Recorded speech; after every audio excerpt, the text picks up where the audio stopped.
హైడ్రా ఆధ్వర్యంలో ముఖ్యమంత్రి రేవంత్ రెడ్డి ఆదేశాల మేరకు ఉప్పల్ నియోజకవర్గ పరిధిలో మొత్తం 14 చెరువుల సుందరీకరణ పనులు మొదలు పెట్టారు. ఇందులో భాగంగా కాప్రా చెరువు సుందరీకరణ పనులకు శ్రీకారం చుట్టారు. శుక్రవారం హైడ్రా ప్రత్యేక అధికారి యూనస్, ఉప్పల్ నియోజకవర్గ కాంగ్రెస్ పార్టీ ఇన్ఛార్జ్ మందముల పరమేశ్వరరెడ్డి, పలువురు మాజీ కార్పొరేటర్లు అధికారులతో కలిసి కాప్రా చెరువును సందర్శించారు. ఈ సందర్భంగా హైడ్రా ప్రత్యేక అధికారి యూనస్ మాట్లాడుతూ 35 కోట్లతో కాప్రా చెరువును పునరుద్ధరించి సుందరీకరిస్తామని తెలిపారు. కాప్రా చెరువు చుట్టూ వాకింగ్ ట్రాక్ ఏర్పాటు చేసి చెరువు పూడికతీత తీసి అభివృద్ధి చేస్తామన్నారు. చెరువు ఎఫ్టీఎల్ పరిధిలో ఎలాంటి ఆక్రమణలకు గురి కాకుండా చర్యలు తీసుకుంటామని తెలిపారు. కాప్రా చెరువుకు ఇతర ప్రాంతాల నుండి అరుదైన పలు రకాల పక్షులు ఇక్కడికి వస్తున్నాయన్నారు. కాప్రా చెరువుకు ఎంతో చరిత్ర ఉందన్నారు. పరమేశ్వరరెడ్డి మాట్లాడుతూ ఉప్పల్ నియోజకవర్గ అభివృద్ధి కోసం ముఖ్యమంత్రి రేవంత్ రెడ్డి కోట్లాది రూపాయలు నిధులు మంజూరు చేశారని తెలిపారు. ప్రతిపక్షాలు అభివృద్ధిని చూసి ఓర్వలేక అసత్య ప్రచారాలు చేస్తున్నారని మండిపడ్డారు. ఉప్పల్ నియోజకవర్గ పరిధిలో పలు చెరువుల అభివృద్ధికి ముఖ్యమంత్రి రేవంత్ రెడ్డి నిధులు మంజూరు చేస్తూనే ఉంటారని తెలిపారు. ప్రతిపక్ష నాయకులు తమ కాంట్రాక్టులు, వ్యాపారాల పైరవీల కోసం ముఖ్యమంత్రి చుట్టూ, మంత్రుల చుట్టూ తిరుగుతున్నారని, వారికి అభివృద్ధిపై ఎలాంటి ఆలోచన లేదన్నారు. తర్వాత నాచారం ఒకటి అంటే ఈ ఏరియాలో చెప్తున్నాను. టోటల్ 14 లేక్స్ అన్ని మన చుట్టూ హైదరాబాద్ సిటీ మొత్తం తీసుకున్నాం. కానీ ఇంపార్టెంట్ గా ఎక్కువగా కాన్సన్ట్రేషన్ పెట్టింది ఈ ఏరియా లేక్స్ కి అన్నమాట. కాప్రా ఒకటి అదే చెప్తున్నాను. అవును, అదే చెప్తున్నాను. ఉన్న వాస్తవం అది చెప్పాల్సిందే. ఎందుకంటే మా మీటింగ్ జరిగినప్పుడు మనకు డైరెక్ట్ గా మాట్లాడారన్నమాట. సో ఈ 14 లేకులో ఇది ఒక పెద్ద లేక్ ప్లస్ ఎక్కువ బడ్జెట్ శాంక్షన్ అయిన లేక్ అన్నమాట. ఇంకో విషయం ఏంటంటే ఈ లేక్ అన్ని లేక్ లాగా కాకుండా ఇది కొద్దిగా సీవేజ్ పొల్యూషన్ ఫ్రీ ఉంది అనమాట. ఈ లేక్ కి కొద్దిగా చాలా మంది రెసిడెంట్స్ ముందు నుంచి కూడా ఈ లేక్ ని కొద్దిగా కాపాడుకుంటూ వస్తున్నారు. మా మధ్యకాలంలో GHMC వాళ్ళు కూడా కొద్దిగా డెవలప్మెంట్ వర్క్ చేశారన్నమాట. అంటే సీవేజ్ ఎంట్రీ ఫుల్ డైరెక్ట్ గా లేదు ఈ చెరువులో. కాకపోతే మనకు వర్షం నీళ్ళు మాత్రమే వస్తాయి. అయినా కూడా కొద్దిగా స్ట్రీమ్ లైన్ రావట్లేదు. అంటే చుట్టుపక్కల సైనిక్పూర్ ఏరియా, ఈ ఏరియాలో అంతా కూడా లేఅవుట్స్ కొద్దిగా అక్కడక్కడ డీసెంటింగ్ చేసుకుంటూ మనకు ఈ చెరువుకి ఫుల్ గా నీళ్లు వచ్చి ఫుల్ టైం నీళ్ళు వచ్చేటట్టు మనకు పెట్టారు. కానీ ఇక్కడ ఏంటంటే మెయిన్ గా మనకు డీసెల్టింగ్ అనేది కొద్దిగా ఏరియా చేసుకోవాలన్నమాట. ఇప్పుడు ఇందులో కూడా మనకు వాటర్ స్టోరేజ్ ఉంది, but half of the area ఇంకా డీసెల్టింగ్ చేయాలా. ఈ చెరువులో మెయిన్ గా మేము పెట్టుకుంది డీసెల్టింగ్ ఒకటి పెట్టుకున్నాము. తర్వాత వాకింగ్ ట్రాక్ మీకు చుట్టూ చూస్తే మీకు సరిగ్గా ఫుల్ గా లేదనమాట. అంటే 7 కిలోమీటర్లు కంప్లీట్ గా వాకింగ్ ట్రాక్ వస్తుంది. ఆల్మోస్ట్ 3 కిలోమీటర్లకు వాకింగ్ ట్రాక్ వస్తుంది. ఈ మెయిన్ బండ్ ఏదైతే ఉందో ఆల్రెడీ మంచి చెట్లు ఉంది, మంచి బయోడైవర్సిటీ క్రియేట్ అయింది ఆల్రెడీ. ఇక్కడ మంచి రేర్ బర్డ్స్ అన్ని వస్తున్నాయి అనమాట. వాటిని మనం ఏమి డిస్టర్బ్ చేయకుండా ఇంకా బాగా ఇంప్రూవైజ్ చేసుకోవడం ఒకటి, అదొక కాంపిటెంట్ ఉంది ఇందులో, అదొక పాయింట్ ఉంది. తర్వాత సీఎం గారు, మన హైడ్రా కమిషనర్ గారు చాలా సీరియస్ గా చెప్పడం ఏంటంటే ఎస్టీపీస్ మన ఎండాకాలంలో నీళ్లు తగ్గిపోతున్నాయి. ప్లస్ సీవేజ్, చాలా సీవేజ్ మనకు మూసి మీద ఎఫెక్ట్ పడుతుంది అనమాట. సో ఎక్కడికక్కడ సీవేజ్ ట్రీట్మెంట్ ప్లాంట్స్ కూడా ప్లాన్ చేస్తున్నారు. దీనికి వెళ్ళిపోవడం కాదు, పర్మనెంట్ ఫెన్సింగ్ ఉంటుంది. Deweeding, dewatering and removal of accumulated slush. అంటే ఈ చెరువులో మనకు ఏరియా, ఈ చెరువులో హాఫ్ పోర్షన్ ఇప్పుడు ఏదైతే మనం నిలబడుకున్నామో ఇక్కడ డీసెల్టింగ్ కావాలన్నమాట. ఇక్కడంతా కూడా మనకు వాటర్ బాడీ పెరగాలి. సో డీసెల్టింగ్ ఒకటి చేస్తున్నాం, డెప్త్ పెంచుతాం, మన స్టోరేజ్ కెపాసిటీ పెంచుతాం. స్టోరేజ్ కెపాసిటీ పెంచితే మనకు చుట్టుపక్కల నీళ్లు కూడా మనకు బోర్వెల్లో నీళ్లు రీఛార్జ్ అవుతాయి. మూడో విషయం వచ్చేసి చుట్టూ బండ్, పెరిఫెరల్ బండ్ కడతాం అనమాట. అది రివిట్మెంట్, దానికి మళ్ళీ ప్రాపర్ గా స్ట్రెంథనింగ్ కూడా చేస్తాం. నెక్స్ట్ వచ్చేసి సెడిమెంటేషన్ పాయింట్స్. అంటే ఇక్కడ రేపు పొద్దున మనకు వర్షాకాలంలో నీళ్లు డైరెక్ట్ గా చెరువులోకి వచ్చినప్పుడు సాలిడ్ వేస్ట్ కానీ ఏదన్నా కొద్దిగా లైట్ మిక్స్ ఏదైనా సీవేజ్ వచ్చినా కానీ ఈ ఏరియాలో మంచిగా సెటిల్మెంట్ అయ్యి దీని తర్వాత లోపలికి వస్తాయి. ఇది మీకు లైవ్ ఎగ్జాంపుల్ మీరు చూడొచ్చు కూడా. మనకు కూడా ఉప్పల్ మీ కాన్స్టిట్యూన్స్ లో మనకు ఉప్పల్ చెరువు బాగా డెవలప్ అవుతుంది, అది కూడా చూడొచ్చు ఒకసారి. సో ఆ విధంగా మనకు సెడిమెంటేషన్ నియోజకవర్గ కాంగ్రెస్ పార్టీ నాయకులు అందరం కూడా కలిసి కాప్రా చెరువు విజిట్ చేయడం జరిగింది. కాప్రా చెరువుకి 35 కోట్ల రూపాయలు ఈరోజు ముఖ్యమంత్రి రేవంత్ రెడ్డి గారు కేటాయించడం జరిగింది. ఎందుకంటే ఇదే కాదు, గ్రేటర్ హైదరాబాద్లో మరి ప్రత్యేకంగా చెరువులని మరి అభివృద్ధి చేయాలి. మరి గత పాలకులు వాళ్ళ కాలంలో 10 సంవత్సరాలలో చెరువులు కబ్జాలు పెట్టడం జరిగింది. మరి రాబోయే తరాలకు ఏదైతే ఉందో చెరువులు అనేది కనుమరుగయ్యే పరిస్థితి ఉంది. ఈరోజు ఎక్కడ చూసినా కాలనీలల్లో, బస్తీలల్లో బోర్లు వేస్తే గ్రౌండ్ వాటర్ మొత్తం కూడా ఈరోజు 1200-1500 ఫీట్లకు పోవడం జరిగింది. అందుకనే మరి రాబోయే తరాలకు మరి చెరువులని మరి చూపించాలి, మరి చెరువులను కబ్జాదారుల నుండి కాపాడాలనే ఉద్దేశంతో మరి ఉప్పల్ నియోజకవర్గంలో మరి నల్ల చెరువు 20 కోట్ల రూపాయలతో ఆల్రెడీ పనులు ప్రారంభించడం జరిగింది.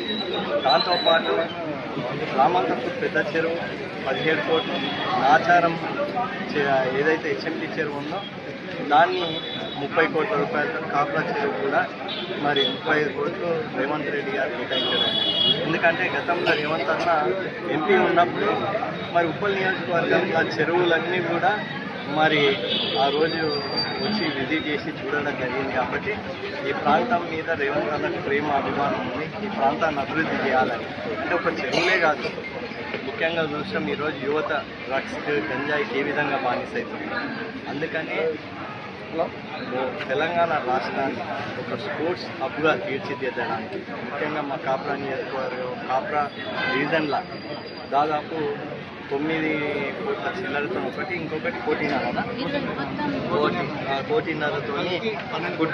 ఫుట్బాల్ గ్రౌండ్, దాంతోపాటు ఉప్పల్ డివిజన్లో 30 కోట్ల రూపాయలతో మరి మల్టీ లెవెల్ స్పోర్ట్స్ కాంప్లెక్స్. ఇట్లా చూసినట్లయితే మరి ఏదైతే ఉప్పల్ నియోజకవర్గమో ప్రత్యేకంగా స్పోర్ట్స్, దాంతోపాటు ఏదైతే మరి ఈరోజు మనం చూస్తాం 10 సంవత్సరాల విద్య లేదు, వైద్యం లేదు, ఏ విధంగా ప్రజలు ఇబ్బంది పడ్డారు. అందుకని ఉప్పల్లో డిగ్రీ కాలేజ్ కేటాయించడం జరిగింది. దాంతోపాటు ఇప్పుడు డిగ్రీ కాలేజ్కి సొంతం భవనం కోసము భూమి కూడా ఈరోజు ప్రభుత్వం నిర్ణయించడం జరిగింది. తొందరలోనే దానికి కూడా డిగ్రీ కాలేజ్ కూడా మరి ప్లేస్ కేటాయించడం జరిగింది. కాకుండా ఉప్పల్ గవర్నమెంట్ స్కూల్కి 2 కోట్లు. ఇట్లా చూసుకుంటే ఏంటంటే గత 10 సంవత్సరాలలో జరిగిన అభివృద్ధి మరి 2 సంవత్సరాలు ఎందుకు జరుగుతుందో ఉప్పల్ నియోజకవర్గ ప్రజలంతా గమనిస్తారు. మరి రేవంత్ అన్న గారికి ప్రాంత ప్రజల మీద ప్రేమ అభిమానం ఉంది. రాబోయే రోజుల్లో మరి తప్పకుండా ఉప్పల్ నియోజకవర్గాన్ని మరి అన్ని రకాలుగా మరి కోట్లాది రూపాయలు తీసుకొని ఇంకా అభివృద్ధి చేస్తామని ఈ సందర్భంగా తెలియజేసి ఈరోజు ఉప్పల్ కాంగ్రెస్ నాయకులు అందరూ రావడం జరిగింది. ఉప్పల్ కాంగ్రెస్ నాయకులు అందరం కూడా మరి ఉప్పల్ నియోజకవర్గ ప్రజల తరఫున రేవంత్ రెడ్డి గారికి ధన్యవాదాలు తెలియజేస్తున్నాను. 100 కోట్ల పైన ఈరోజు చెరువులు కేటాయించడం జరిగింది. అక్కడ కంపల్సరీ సెక్యూరిటీ ఉంటుంది. దాంతోపాటు అక్కడ అన్ని రకాల అభివృద్ధి, చిల్డ్రన్స్ పార్కే కానివ్వండి, వాకర్స్ కోసం ప్రత్యేకంగా ట్రాక్, ఇంకా కొన్ని చెరువుల దగ్గర అయితే పెద్ద పెద్ద స్క్రీన్లు పెట్టి అంటే అక్కడికి వచ్చి ఎవరైతే ఉంటారో వాకర్సే కానివ్వండి సందర్శకులకు అన్ని రకాలుగా వాళ్ళకు సదుపాయాలు కల్పించడానికి ఈరోజు ప్రభుత్వం అన్ని రకాలుగా 100 కోట్లు కాదు ఇంకా మరిన్ని నిధులైనా సరే ముఖ్యమంత్రి గారు కేటాయిస్తామని చెప్పడం జరిగింది. ముఖ్యంగా మీరు అడిగేది ఏంటంటే ఏదైతే డ్రగ్స్ గంజాయి అంటే 10 సంవత్సరాలన్నా డ్రగ్సే కానీ గంజాయినే కానీ వాళ్ళు ఎవ్వరు కూడా అదుపు చేయలేదు. ఈరోజు అంటే అవి అదుపు చేయాలంటే యువతని వేరే దారి వైపు మళ్లించాలి. ఒక స్పోర్ట్స్ వైపు అయినండి వాళ్ళని సరైన విద్యా అవకాశాలు కల్పించినట్లయితే ప్రజలకు తప్పుడు రూట్లో పోకుండా ఒక మంచి వాళ్ళకి ఏంటంటే ఒక స్పోర్ట్స్ ఇట్లాంటి దానిలోకి తీసుకెళ్తే ఏంటంటే యువత పెడదారిన పట్టకుండా అవుతారు. మరి వాళ్ళు 10 సంవత్సరాలల్లో ఉప్పల్ నియోజకవర్గానికి అయితే వాళ్ళు చేసింది లేదు. మరి వాళ్ళు కూడా ఈ రోజు ఏమైందంటే మేము అభివృద్ధి చేస్తుంటే మా ప్రభుత్వం అభివృద్ధి చేస్తుంటే వాళ్ళు ఏమంటారు అంటే మేము అభివృద్ధి చేస్తామని. అంటే అది ఎట్లుంటుందంటే ఇంతకుముందు కూడా చెప్పిన ఎవరికో పుట్టిన పిల్లని మాకు పుట్టింది అని ముద్దాడదు. ప్రతిపక్షంగా ఉన్నాం. నేను కూడా గతంలో రేవంత్ రెడ్డి గారు ప్రశ్నించే గొంతులా ఆ రోజు ముఖ్యమంత్రి గారు ఏం చేసారు, ఆ రోజు పిసిసి అధ్యక్షుడిగా మేమందరం కూడా ఆ రోజు ప్రజలకు కావాల్సిన మౌలిక సదుపాయాలు, దాంతోపాటు ప్రజలకు ఏవైతే సమస్యలు ఉన్నాయి, విద్యార్థులకు ఏం సమస్యలు వీటి మీద పోరాడినాం. ప్రజలకు ఏమైంది ఆ రోజు అరే ప్రశ్నించే గొంతని మరి రేవంత్ అన్నని ఎంపీగా గెలిపించారు. దాంతోపాటు ఈరోజు రాష్ట్రానికి ముఖ్యమంత్రి చేశారు. ప్రతిపక్షంలో ఉన్న వాళ్ళు పని ఏంటంటే ప్రజలకు కావాల్సిన దాని మీద పోరాడాలి తప్ప మేము ఎక్కడ చూసినా మేము చేసినామని మా మంత్రుల దగ్గర కంటే మా మంత్రులు కూడా ఆశ్చర్యపోతారు. ఈరోజు ఏదో పైరవులకు వచ్చి తిరిగి ప్రజలకి ఏంటంటే మేము అది అభివృద్ధి చేస్తాం ఇది అభివృద్ధి చేస్తాం అంటే ప్రజలు ఎవరు నమ్మడానికి సిద్ధంగా లేరు. వాళ్ళు 10 సంవత్సరాలు బీఆర్ఎస్ పాలనలో చూసారు. కార్పొరేటర్లు వాళ్ళు ఏం చేసారు, వాళ్ళ ఎమ్మెల్యే ఏం చేసారు గతంలో ఇప్పుడు అవన్నీ చూసారు. ప్రజలు ఇవన్నీ గమనిస్తారు. కాంగ్రెస్ ప్రభుత్వం ఆయన జరుగుతుంది రేవంత్ రెడ్డి గారి నాయకత్వం. ఇవైతే పర్మనెంట్ స్ట్రక్చర్స్ ఉంటాయి, ఇల్లు కట్టుకున్న వాళ్ళని అసలు డిస్టర్బ్ చేయరు. చెరువు ఏ విధంగా ఉందో దాన్ని కాపాడడం అందుకని పర్మనెంట్ ఫెన్సింగ్ ఏదో ఇంతకు ముందులాగా ఏదో FTL అది ఇది రాళ్ళు వాటి వదిలేయకుండా ఉన్న చెరువుని పరిరక్షించేలాంటి ఎవరిని కూడా ఇబ్బంది పెడతారు పేద ప్రజలను. వీళ్ళంతా ఏమైందంటే ఇప్పుడు ఇన్ని కోట్ల రూపాయలు రాగానే ప్రతిపక్షం వాళ్ళు ఏమనుకుంటారు, ఏదో రకంగా డిస్టర్బ్ చేయాలి. అక్కడ ఉన్న వాళ్ళకి ఏం చెప్తారు, మీ ఇండ్లు పోతున్నాయి, హైడ్రా వచ్చింది అనంటే అట్లా కాదు. ఆ ప్రభుత్వ లక్ష్యం ఒకటే, ఇంద్రమ్మ రాజ్యంలో పేదలకు, బరువు బలహీన ప్రజలకు వాళ్ళందరికీ కూడా మరి రక్షణ ఉంటుంది. వాళ్ళకి ఎటువంటి ఇబ్బంది కాకుండా చెరువు మాత్రం అభివృద్ధి చేస్తాం అన్ని రకాలుగా.